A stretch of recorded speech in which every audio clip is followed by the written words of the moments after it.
Anyuola moyo miario e aluora mar Maisha Kamili kod Githigondo e gweng' ma Mwea County ma Kirinyaga yudo chandruok mang' koth maduong' manochwe otieno ma piny orugo kawuono kendo kelo oula manodonjo e udi. Jodago wacho ni ne giyudo pi oula e utegi bang' aora Mathiba muoch kendo muko kor ot mar Wanguru, wach ma owegi maonge udi.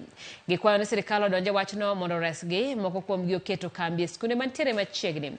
E jumbe ariyo koro koth mager osebedo ka chwe e pacho ka kendo kelo kethruok mar mwandu e kuonde mathoth. Jolony weche mag chal mar kor lwasi wacho ni koth ma kamae pod biro medo chwe.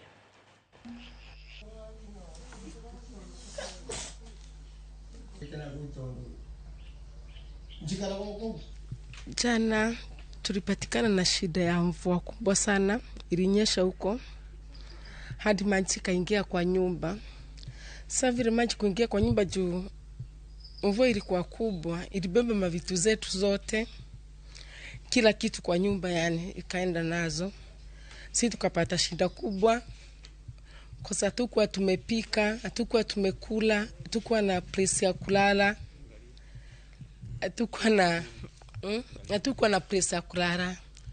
Sasa ikabidi hii mambo yambiwe mheshimiwa.